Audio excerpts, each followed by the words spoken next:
खड़े क्यों? बैठ जाओ, बैठ जाओ। आप भी बैठ जाओ, ये व्यवस्था, बैठ जाओ कहीं। क्यों ऐसे खड़े होते हैं तो ऐसे अच्छा नहीं लगता। और क्या, हम मास्टर है ना, तो मास्टर ऐसे बच्चों को खड़े देखते हैं ना, हमारे ऐसे बींसनी होती है कि उसको कूटूं पीटूं बैठाऊं कब जाके। तो हमें क्या, कैसे खड़े खड़े बच्चे अच्छे नहीं लगते। शिक्षक को दो बच्चे अच्छे नहीं लगते, एक तो खड़ा हुआ बच्चा और एक बात करता हुआ बच्चा। शांति से बैठा रहे हैं तो फिर क्या, हमें ठीक लगता है। तो बैठ जाओ, शांति से बैठ जाओ। हम जल्दी बात खत्म करेंगे, बहुत अधिक टाइम नहीं लेंगे आपका। मुझे पता आप भीखे, सुबह से आए हुए हैं तो भूखे हुए हो। खाना खा के बैठे? हाँ। हाँ फिर। ये भी है, खैर मैं हम काफ़ी दूर से आए हैं तो, और शिक्षकों का पीरियड भी 40 मिनट का होता है तो। मैं सर्वप्रथम माँ सरस्वती को वंदन करता हूँ। 1008 भगवान श्री श्री 1008 राजेश्वर जी, राजा राम जी महाराज को दंडवत प्रणाम करता हूँ। फाउंडेशन के बैनर तले राज्य स्तरीय जो ज्ञान ज्योति, भविष्य ज्ञान ज्योति राज्य स्तरीय प्रतियोगिता के इस मंच पर विराजमान सभी अतिथि वृंद और कार्यक्रम के इस प्रांगण में विराजमान सभी अभिभावक, शिक्षक साथी और प्रबुद्ध वर्ग, और सामने बैठे प्यारे बच्चे और युवा साथियों, मैं मेरी बात को शुरू कर रहा हूं। मैं सबसे पहले इन बच्चों से बात करूंगा, उसके बाद मैं आप सभी साथियों से बात करना चाहूंगा। देखिए, इन परीक्षाओं का क्या महत्व होता है ये थोड़ा समझना आप।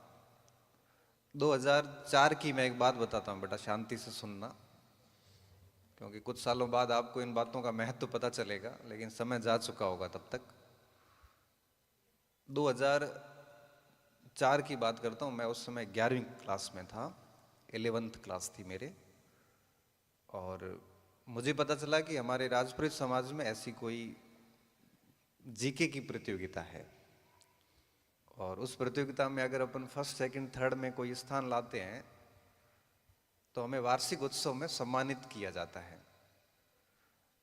तो मैं भी गांव में था, और ये सूचना जब मिली कि सभी बच्चों को चलना है, बाड़मेर हॉस्टल के अंदर परीक्षा होगी, तो इसकी सूचना जब मिली तो हमने कोशिश की पढ़े। तो जीके होता क्या ये भी पता नहीं था 11वीं क्लास में उस समय। तो हम लोग बस में चढ़ के आए, पेपर दिया, तो कुछ नंबर तो आए ही नहीं, क्योंकि हमें पता ही नहीं था उस साल। अब देखिए प्रभाव शुरू होता है। जब अगले साल 2005 के अंदर 12वीं कक्षा शुरू हुई, उससे पहले ही हमने उस जीके की परीक्षा को ध्यान में रखते हुए पढ़ना शुरू कर दिया, इस उद्देश्य के साथ कि इस बार हम टॉप करेंगे, और कोई टारगेट नहीं। साल भर अखबार पढ़ा, साल भर एक जीके की एक दो किताबें लेके आए, वर्ष भर सिर्फ इसलिए पढ़ रहे थे जीके को कि राजपूत समाज की उस प्रतियोगिता में हमें पहला स्थान लाना है। और कोई मोटिवेशन, सिर्फ एक ही मोटिवेशन था कि उस परीक्षा में टॉप करना है। हम साल भर पढ़े, और जब परीक्षा हुई उसके बाद में मेरा सेकंड स्थान लगा। फिर कॉलेज में आए तो वहां पे भी दो ही स्तर होते हैं सर, सौभाग्य से वहां पे भी दो ही स्तर होते हैं, स्कूल लेवल और कॉलेज का लेवल। फर्स्ट ईयर में आए तो साल भर फिर पढ़े, फिर first year, second year, final year, लगातार 4 साल में पहले रैंक पे रहा। तो उसका देखो परिणाम क्या निकला कि इस चक्कर में हम 4 साल जीके पढ़ते रहे। सिर्फ एक ही उद्देश्य था कि वो परीक्षा पास करनी है। उस समय न तो सोशल मीडिया था, न आसपास नौकरी लगे हुए लोग थे, तो मोटिवेशन का और कोई साधन नहीं था।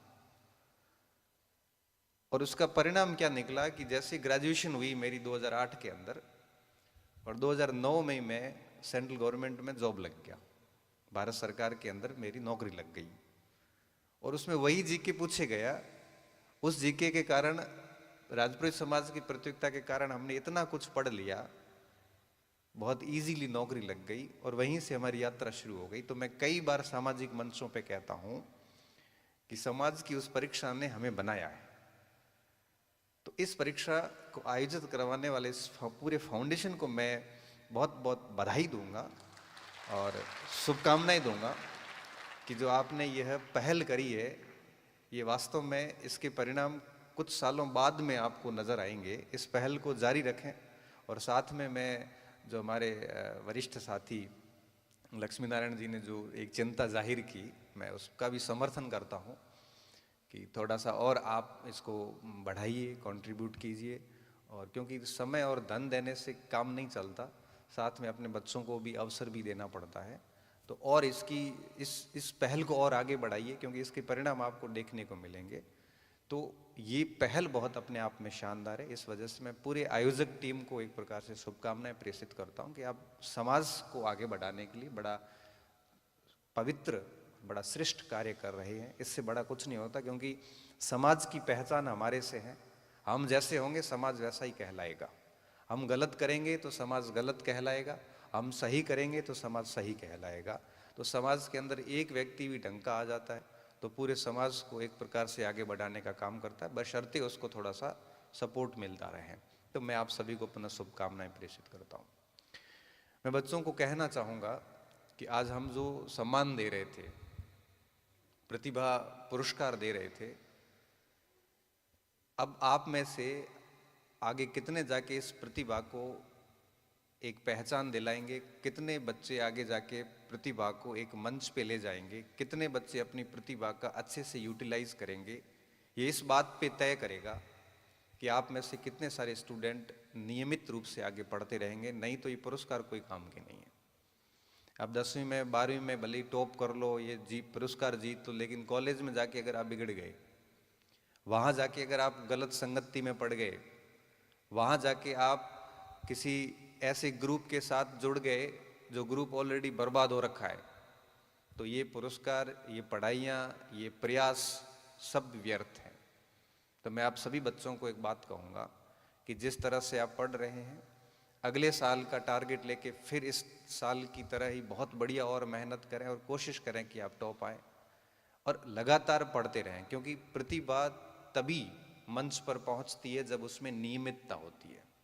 अगर नियमित रूप से नहीं पढ़ोगे तो ये प्रतिभा कोई काम की नहीं है। अगर आपके सामने अगर लक्ष्मण जी बैठे हैं तो आप इनसे पूछोगे ना कि आपकी सफलता का कोई एक कारण बताइए, तो ये कहेंगे कि मैं नियमित रूप से पढ़ रहा था। भले 2 घंटे पढ़ो, भले 4 घंटे पढ़ो, कितना भी ब्रिलियंट व्यक्ति क्यों नहीं हो आप, जब तक आप नियमित रूप से अपनी स्टोरी को आगे नहीं बढ़ाओगे तब तक इस प्रतिभा का कोई महत्व नहीं है।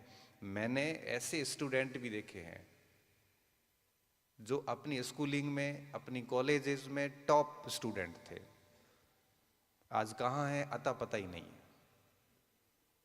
और मैं ऐसा विद्यार्थी था जो न तो कॉलेज में टॉप था, न स्कूल में कभी टॉप रहा। मैं हमेशा 50% वाले दायरे का विद्यार्थी रहा हूँ। लेकिन उसके बाद में जो मेरी नियमितता रही वो आज भी बनी हुई है। मैं आज भी पढ़ता हूँ, क्योंकि बच्चों को पढ़ाना है तो मुझे पढ़ना पड़ेगा। और मैं आपको एक बहुत स्पष्ट शब्दों में बात कहना चाहूँगा, आपका मूल्य जो है, आपकी जो वैल्यू है, वो इस बात से तय नहीं होती कि आप कितने अच्छे दिखते हैं। आपकी वैल्यू इस बात से भी तय नहीं होती कि आप कितने बड़े परिवार से आते हैं। आपकी वैल्यू इस बात से भी तय नहीं होती कि आप कितना अच्छा बोलते हैं या कितने अच्छे क्षेत्र से आते हैं। आपकी वैल्यू इस बात से भी तय नहीं होती कि आपके 10th 12th ग्रेजुएशन में कितने परसेंटेज है, बल्कि आपकी वैल्यू इस बात से तय होती है कि आपके पास में नॉलेज कितना है।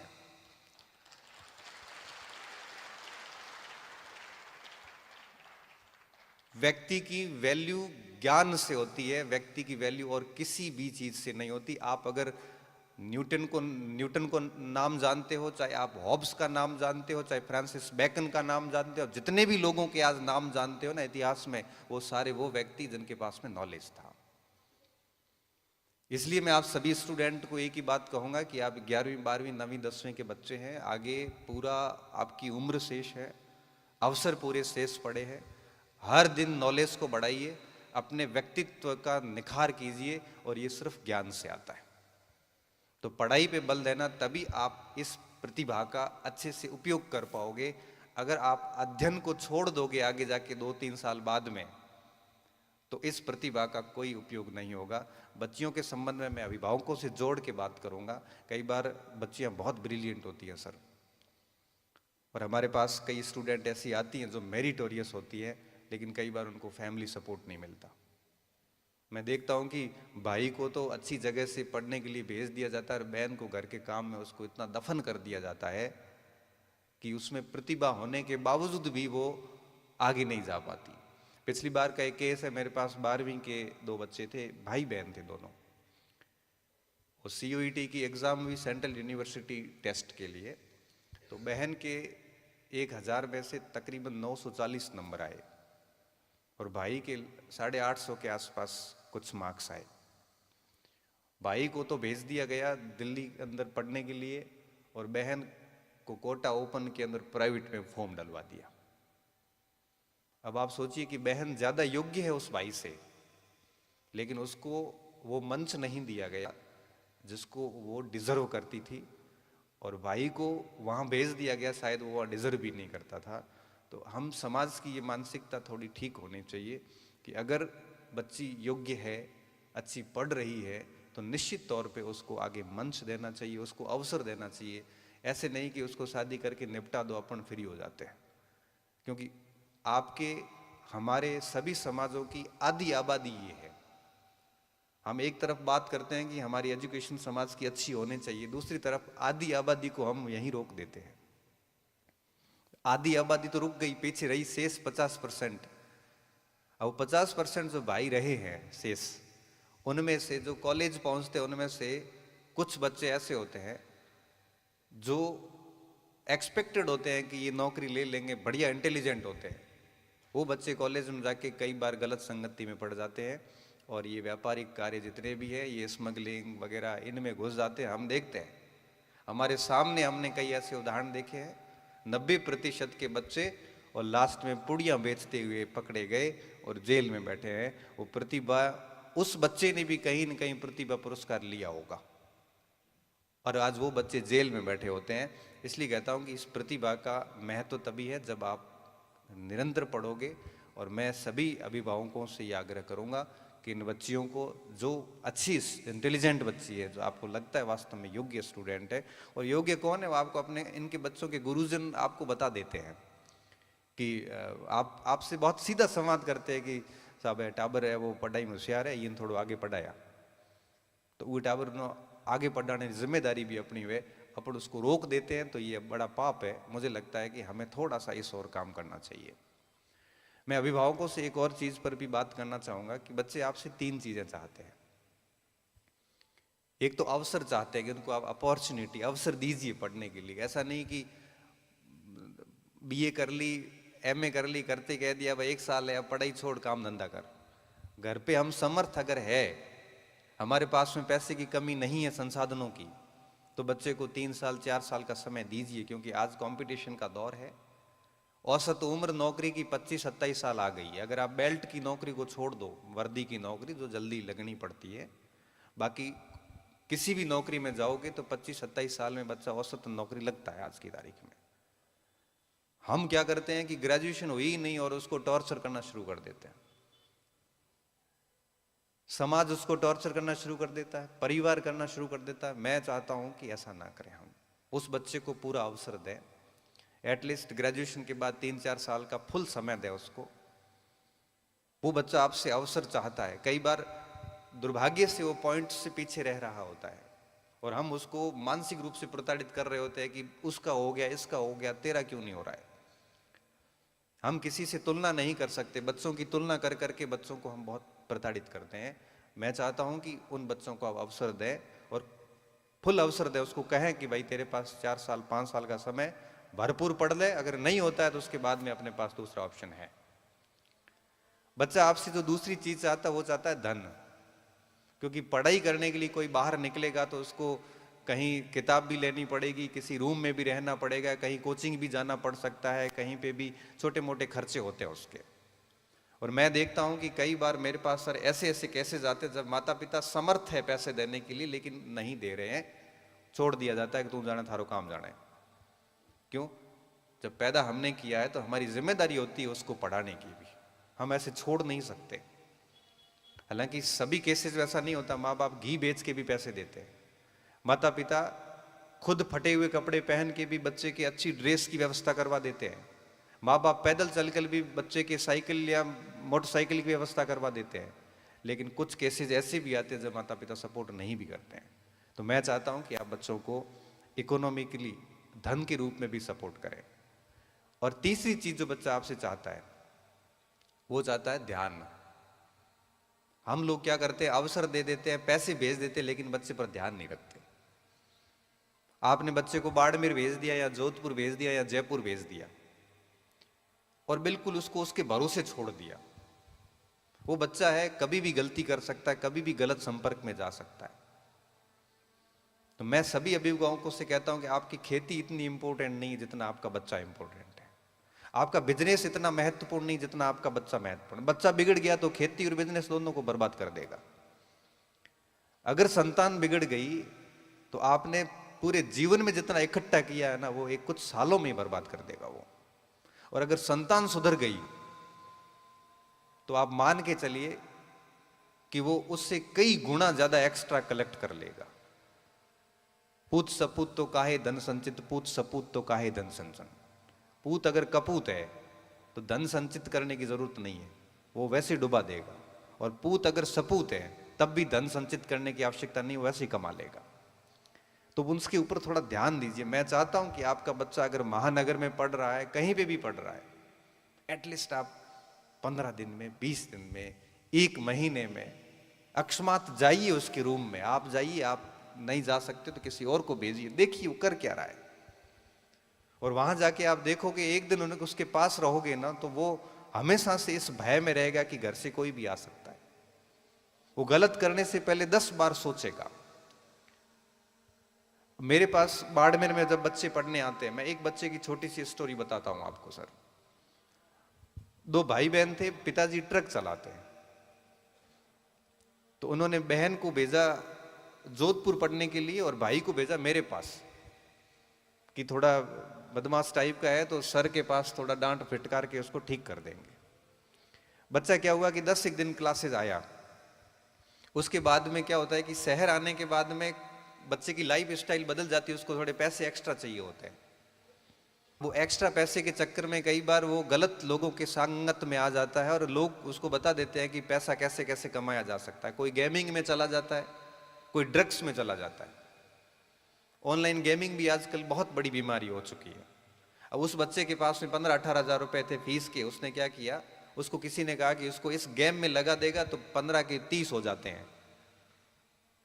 अब उस बच्चे ने क्या किया, वो पैसे है वो गेम में डाल दिए। गेम में डालने के बाद वो पैसे तो चले गए, फिर उसको और लालच दिया कि थोड़ा और करेगा, तो ऐसे करते करते 10-15-20 हजार रुपए लोगों से उधार ले लिए। अब ऐसे करते करते वो 40-50 हजार रुपए नीचे भी आ गया और कोचिंग भी छूट गई, क्योंकि फीस के बिना तो क्लास में कौन आने दे। और उसके पिताजी कितने जागरूक देखिए आप, ट्रक चलाने वाला व्यक्ति। तो एक दिन है वो सीधे सीधे कोचिंग आ गए, मेरे पास ही आ गए। मैंने कहा माठ साहब मारा बच्चों था गुडी आवे उरी पढ़ाई में को करे ठीक वे को करे की स्थिति है, मन थोड़ो आइडियो दे दो। मैं बच्चा तो घना आवे, मन ध्यान को नहीं कयो बैच है की करे, नाम वाम बतायो तो मैं चेक करवायो टीम में, चेक करो बच्चे का। पता चलता है कि उसका तो कोई हमारे पास एडमिशन ही नहीं है। मैंने कहा ऐसा बच्चा तुम्हारे गुडे आवे कौन, कोई इस नाम का कोई बच्चा मेरे पास नहीं है। तो उनको टेंशन हो गई, उन्होंने फोन किया बच्चे को कि बेटा के थे, तो कहूँ तो कोचिंग आयो। और पिताजी मेरे पास बैठे और वो कह रहा है कि मैं कोचिंग में हूं, जबकि उसका कोचिंग में कोई एडमिशन नहीं है। और बच्चा कौन, बाड़मेर जिले के अंदर 12वीं कक्षा की जो मेरिट थी उसमें वो मेरिटोरियस स्टूडेंट, मतलब टॉप क्लास का स्टूडेंट सर, उसका अच्छी मेरिट थी उसकी। तो मैंने कहा मेरे से बात करो। मैंने बात की, मैंने कहा बेटा कौन से बैच में, तो कहा सर मैं एक बहुत बड़ी समस्या में हूं, मैं आपसे अलग से बात करना चाह रहा हूं, पापा को कैसे भी करके बाहर भेजो। उनको पता पापा कूटेंगे अभी। मैंने उनके पिताजी को बोला, मैंने कहा आप थोड़ी देर बाहर जाओ, मैं बच्चे को बुलाता हूँ, मैंने बात करता हूँ। और पिताजी थोड़ी देर बाहर चले गए, बच्चे को बुलाया, 15-1 मिनट में बच्चा मेरे पास आया। मैंने कहा अब बता सच सच क्या मामला है। तो उसने मुझे ये सारी कहानी बताई जो मैंने अभी आपको बताई। अब क्या विचार है बता। तो सर अब मुझे इस संकट में इस बार निकाल दो, मैं जिंदगी में गलती नहीं करूंगा और मैं पढ़ाई करूंगा सर। मैं पक्की बात है, मारी बात राख ले, मारी इज्जत राख दे। अगर मारी इज्जत ही डुबाने चक्कर में आवे तो कम से कम मन पहला ही कहते मैं जुबान तो नहीं दूं, तेरे पिताजी को झूठा भरोसा तो नहीं दिलाऊं। क्योंकि इस दुनिया में सबसे मुश्किल काम होता है भरोसे तोड़ना, सॉरी सबसे दर्दनाक जो कार्य होता है ये होता है भरोसा तोड़ना। अगर आपको उम्मीद ही नहीं होगी ना तो कोई दिक्कत नहीं है, अगर उम्मीद है और फिर टूटती है तो फिर वो सहन नहीं हो पाता। मैंने कहा बेटा बेटा सच सच बता दे, तुम पढ़े तो मैं तेरी गवाही दूं और तेरे पिताजी को आश्वस्त करूं। तो कह सर मैं सुधर जाऊंगा, मुझे प्लीज इस बार कैसे भी करके बाहर निकाल दो। अब बच्चा खड़ा रहा, मैंने पिताजी को अंदर बुलाया, पिताजी आ गए 15-1 मिनट में घूमते, कहीं चाय वाय पी रहे थे। अब चाय तो कहाँ होगी जब बच्चा इस तरह से करेगा। तो मैंने उनको पूरी बात बताई, मैंने कहा इनकी गलती हो गई है इसकी। और पिताजी वहीं पे बैठे बैठे रोने लग गए, उनकी आंखों में आंसू आ गए कि मैं तो ट्रक चला रहा हूँ और ये इनसे उम्मीदें लगा के बैठा हूँ और ये बच्चे ये कर रहे हैं। मैंने उस बच्चे को कहा देख तेरे कारण तेरे पिताजी रो रहे हैं, तो शर्म आनी चाहिए। मैंने कहा उस व्यक्ति का जीवन उसी दिन असफल हो जाता जब उसके माँ बाप उसके कारण रोते हैं। मैं कहा आप कुछ मत करो, अगर खेती भी कर लेते हो बढ़िया तरीके से, अगर माँ बाप आपसे खुश है ना तो उस व्यक्ति का जीवन सफल है। नौकरी लगना जरूरी नहीं है जीवन के अंदर, जीवन में एक अच्छा व्यक्ति बनना जरूरी है। नौकरी लग के भी कई बार अगर आप घर वालों को घर से बाहर निकाल देते हो तो नौकरी किस काम की। मैंने उन पिताजी को कहा, मैंने कहा, और मैंने बेटे को कहा, मैंने देख ले। उसने कहा सर मेरी गलती हो गई। मैंने कहा एक पेज पे लिख के आ, बाहर जा, एक पेज पे पूरी कहानी लिख और एडमिट कर कि भविष्य में कभी नहीं करूंगा।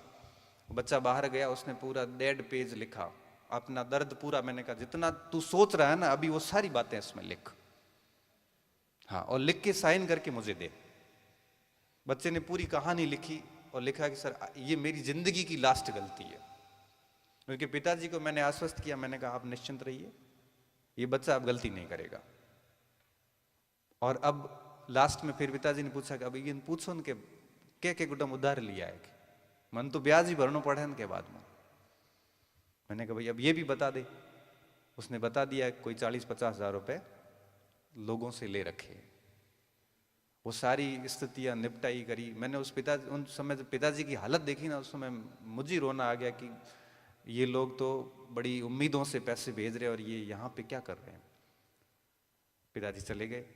उसके बाद में हर सैटरडे हमारा संडे टेस्ट होता है, टेस्ट के बाद वो बच्चा मेरे पास आता करता, ठीक था। कल 17 तारीख को पेपर हो गया उसका, 17 तारीख को पेपर था L1 का।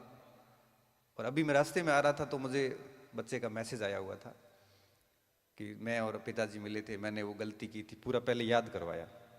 और अभी मेरे सर 210 के आसपास मार्क्स हैं और डेफिनेटली उसका सिलेक्शन हो गया है, मतलब रिजल्ट में हो जाएगा। तो मैं सोच रहा था कि मैं उसके पिताजी से अभी बात करूं, फिर मैंने कहा वापस जाते वक्त, गाड़ी में वापस जाते वक्त मैं कॉल करूंगा बच्चे को और कहूंगा तेरे पिताजी से बात करा। और मैं अब आपको ये बात इसलिए बता रहा था, अगर वो पिताजी उस दिन नहीं आते वहां पे तो वो बच्चा अब तक शायद जेल की सलाखों के पीछे होता। इसलिए मैं कहता हूं कि अवसर दीजिए, धन दीजिए और साथ में ध्यान दीजिए। ध्यान देने के लिए अपने को कोई विशेष एफर्ट्स नहीं डालने हैं, बस अकस्मात कभी 10 दिन 15 दिन महीने 1.5 महीने आप, आपका भाई, जो भी बड़ा बेटा बहन जो भी, वहां चले जाओ एक बार, उसको देखो वो कर क्या रहा है। अगर ध्यान नहीं दिया गया तो उस अवसर और धन दोनों का दुरुपयोग करने की संभावना आज की तारीख में बहुत अधिक है। अब बाड़मेर चले जाओ, जयपुर चले जाओ, सूरतगढ़ चले जाओ, सर मैं आंखों से देख के आया हूं, बच्चों की हालत बहुत खराब है।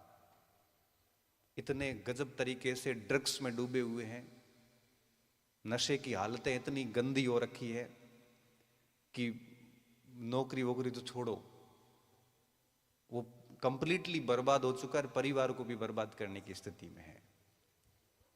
तो हमें कुछ नहीं करना है, सिर्फ उसको थोड़ा सा ध्यान देना है, मैं अभिभावकों से ये सब कहूँगा, क्योंकि किसी भी बिजनेस से, किसी भी खेती से सबसे बढ़िया जो काम है वो ये है कि बच्चों के ऊपर थोड़ा ध्यान दिया जाए। और इस मंच के माध्यम से ये मैं बात इसलिए कह रहा हूँ कि इस क्षेत्र में भी ये समस्याएं बहुत अधिक है। तो एटलीस्ट अगर वो नौकरी नहीं भी लगता और अगर वो अच्छा व्यक्ति भी बनता है तो मुझे लगता है कि अपना जीवन जो है वो सफल है। मैं आप सभी बच्चों से बात करना चाहूँगा कि जीवन के अंदर बहुत कुछ आप हासिल कर लोगे, सब कुछ हो जाएगा। अब आप में से आगे कौन प्रोफेसर बनेगा, कौन प्रशासनिक अधिकारी बनेगा, किसके कंधे पे 3 स्टार लगेंगे, किसके कंधे पे अशोक स्तंभ लगेगा, कौन कहां जाएगा, किसी को नहीं पता है। व्यक्ति जो टारगेट लेके चलता है जरूरी नहीं वो टारगेट पूरा भी हो।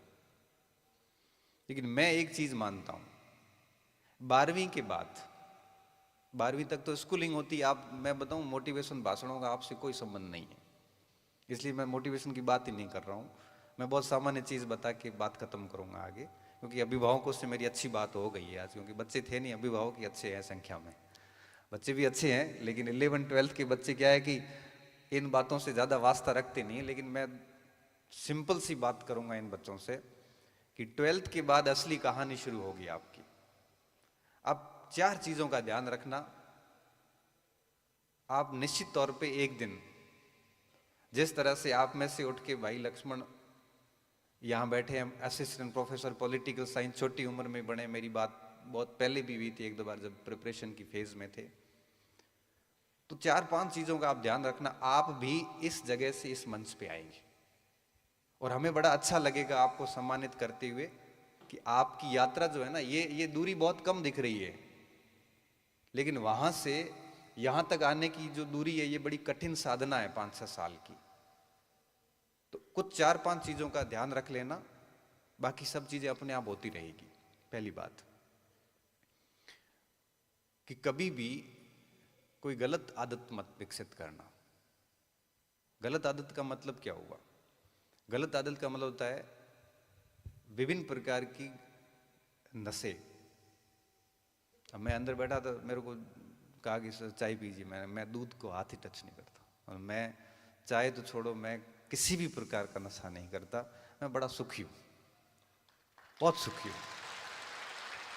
सुबह खाना खाया, खाना खा के सुबह कहीं पे भी जाता हूँ, खाना खा के निकलता हूँ, वापस घर जाके शाम को खाना खाता हूँ।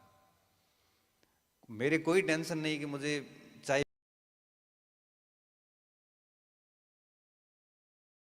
कोई और नशे, सिगरेट वगैरह फालतू, मैं किसी भी चीज से अंदर नहीं हूँ। मैं सभी बच्चों को कहूँगा गलत आदत मत विकसित हो देना। गलत आदतों में एक नशा आता है, एक ये ऑनलाइन गेमिंग जितनी भी है ये आपको बर्बाद कर देगी, इसमें मत पड़ना कभी। क्योंकि मैं हर बार कहता हूं कि अगर आप पैसे कमाने हैं तो मेहनत करनी पड़ेगी। शॉर्टकट का जो पैसा होता है वो कभी पैसा नहीं होता। अगर आप चाहते हो कि शॉर्टकट में मैं लगा के पैसे डबल कर दूंगा तो आप सिर्फ बर्बाद होंगे, इसके अलावा कुछ भी हासिल नहीं होगा। दूसरी बात, अपने गुरुजन और अपने माता पिता, इनको कभी भी हर्ट मत करना, आहत मत करना। इनकी बात को स्वीकारिए आप, क्योंकि ये लोग किताबों के आधार पे नहीं बोलते हैं, ये अनुभव के आधार पे बोलते हैं, और अनुभव कभी भी गलत नहीं होता, कभी गलत नहीं होता। अब आपको लग रहा होगा कि जैसे मैं हूं, मेरे भी कई अच्छे मित्र हैं। जब भी कोई ऐसी स्थिति आती है जब मुझे समझ में नहीं आ रहा था क्या करना है, मेरा एयरफोर्स में सिलेक्शन हुआ, 2009 की बात है, गरुड़ कमांडो जैसलमेर में हुआ। मेरे एक दोस्त ने, मैंने पूछा, मैंने कहा यार, तो उसने कहा ज्वाइन नहीं करना है। मैं क्यों? हमेशा ध्यान रखना, जब अनुभवी व्यक्ति कोई सलाह दे दे तो क्यों पूछना ही नहीं चाहिए, प्रश्न खड़ा करना ही नहीं। सामने अनुभवी व्यक्ति ने कहा है तो बहुत लंबी यात्रा और अनुभव के बाद कहा है उसने, ज्वाइन नहीं करना है, बस नहीं किया। फिर उस स्वयं ने बताया कि क्यों नहीं करना है। तो पढ़ाई में ठीक है, अच्छी जगह चला जाएगा, एयरफोर्स में जाएगा, 20 साल बाहर आने नहीं देंगे तेरे को, 20 साल के अंदर तू कुछ नहीं कर पाएगा, अंदर कैलिबर है, इसलिए मैं तेरे को मना कर रहा था। इसलिए गुरुजन और माँ बाप, कोई साथी भी अच्छा हो तो उनकी बात को स्वीकारिए आप। कोई भी व्यक्ति पूर्ण नहीं होता। अगर आप सोचते हो कि मैं सब कुछ कर लूंगा, नहीं। विभिन्न पायदानों का साथ बहुत जरूरी होता है। किसी भी व्यक्ति, आज मैं यहां खड़ा हूं तो मेरे इस सफलता में कई लोगों का योगदान है। माता पिता का योगदान है, गुरुजनों का योगदान है, दोस्तों का योगदान है। उन सबके इन हाथों की सीढ़ियां बना के हम यहां पहुंचे हैं। और मैं पहुंचने के बाद अगर उन सीढ़ियों को इग्नोर करूंगा तो जब मैं वापस गिरूंगा ना, तो मुझे संभालने वाला कोई नहीं है फिर। इसलिए इन 3 वर्गों का हमेशा सम्मान करिए, उनकी बात को एक्सेप्ट करिए। कभी सवाल खड़ा नहीं करना। मैं आपको कह दूं कि ऐसा मत करना, तो आप मत ही करना। पूछना मत कि क्यों नहीं करना है। क्यों? क्योंकि मैं अनुभव से बोल रहा हूं, ऐसा करने से कुछ न कुछ नुकसान है। मैंने ठोकर खाई है, इसलिए मैं आपको मना कर रहा हूं। तीसरी बात, आगे के 5-6 साल आपके जीवन निर्माण के साल है। आप इसको बर्बाद भी कर सकते हो, आबाद भी कर सकते हो। मैं हमेशा कहता हूं, व्यक्ति के पतन और व्यक्ति के उत्थान दोनों का जिम्मेदार आप स्वयं हैं। तो आगे के 4-5 साल आपके पास में है। किसी न किसी गुरुजन के मार्ग निर्देशन में बढ़िया पढ़ाई कीजिए और नियमित रूप से 4-5 घंटे पढ़ते रहिए। मार्ग निर्देशन जरूरी है, क्योंकि किसी का साथ होता है तो हम, क्योंकि व्यक्ति का जीवन इतना बड़ा भी नहीं होता कि खुद गलतियां कर करके सीखे। और साथ में अगर अच्छा मार्ग निर्देशक होता है तो निश्चित तौर पे अपने को जहां गलत करोगे वहां टोक देगा कि नहीं, ऐसे नहीं, ऐसे कर। और आप बहुत जल्दी अपनी मंजिल पर पहुंच जाओगे। और आखिरी बात, जीवन में हमेशा व्यवस्थित रहें आप। व्यवस्थित का मतलब होता है कि आपको पता होना चाहिए कि सुबह से शाम आपको क्या करना है। अगर एक विद्यार्थी का रूटीन ही फिक्स नहीं है तो बाकी सारी बातें व्यर्थ है। रूटीन ही नहीं है हमारे पास में। हमारे पास में रूटीन होना चाहिए। आपको पता होना चाहिए कि किस समय आपको खेलना है, किस समय आपको होमवर्क करना है, पढ़ना है, किस समय आपको विद्यालय जाना है, किस समय आपको साथियों के साथ बैठना है। आपका रूटीन होना चाहिए। अगर किसी विद्यार्थी ने रूटीन बना लिया, देखो आर्मी में जाते हैं ना लोग, पुलिस में जाते हैं, सेना में जाते हैं, उनसे आप पूछना, उनका रूटीन होता है 3 बजे मतलब 3 बजे, फिर न 3:05 होती है न 2:55 होती है। उनका परफेक्ट रूटीन होता है। बहुत अनुशासित लाइफ होती है उनकी। तो फौजियों की जो जीवन होता है ना, आप देखना, बहुत अनुशासित जीवन होता है। और अनुशासित विद्यार्थी बहुत कुछ कर सकता है। एक दिन में 24 घंटे आपके पास में भी, एक दिन में 24 घंटे मेरे पास में भी। अगर मैं व्यवस्थित हूं तो उसका बहुत अच्छे से यूज कर लूंगा। अगर मैं व्यवस्थित नहीं हूं तो वो समय पूरा मैं बर्बाद कर दूंगा। इसलिए मैं सभी विद्यार्थियों से कहूंगा कि बढ़िया रूटीन में रहें, सुबह से शाम तक सारे काम फिक्स रखें, गलत आदतों में न जाएं, अच्छे व्यक्तित्व बने, मार्ग निर्देशन में 4-5 साल बढ़िया 6 साल पढ़ाई करें और साथ में गुरुजनों का, माता पिता का हर बात को अच्छे से स्वीकार करें और जीवन में हमेशा ईमानदार बने रहें। तभी इस प्रतिभा को आगे जाके कोई मंच मिलेगा। नहीं तो हजारों प्रतिभाएं हमने बिना किसी पहचान के दफन होते हुए देखी है। हजारों प्रतिभाएं दफन हो जाती है, फिर 8वीं क्लास में टॉप आने के जो सर्टिफिकेट है कोई काम के नहीं।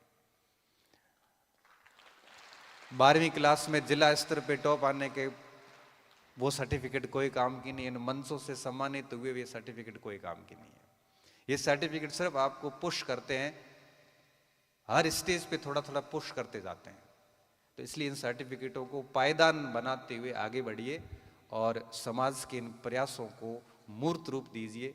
आपसे समाज और परिवार जाना जाएगा। कम से कम आपके एक्टिविटीज ऐसी होनी चाहिए कि परिवार और समाज आपका बड़े गर्व से नाम ले। क्योंकि किसी भी समाज की पहचान उसके समाज के जो नागरिक होते हैं उनसे होती है। मैं अपनी बात को यहाँ समाप्त करूँगा और मैं पूरे आयोजक मंडल का, स्पेशली सांवला राम जी का, आपने मुझे कॉल किए थे, मेरी बात हुई थी और उसके बाद में आपने मुझे आमंत्रित किया। मैं पूरी आयोजक टीम का शुक्रिया अदा करता हूँ और मेरे लायक कभी भी कोई सेवा हो तो निश्चित तौर पे आप मुझे याद करिएगा, जितना मेरे से संभव हो पाएगा मैं वो निश्चित तौर पे समाज के लिए हमेशा से तत्पर रहूँगा। और आप सभी बच्चे इतनी देर बैठे, क्योंकि दुनिया में सबसे मुश्किल काम सुनना होता है, आपने सुना, उसके लिए आपका बहुत बहुत धन्यवाद। जय हिंद, जय भारत।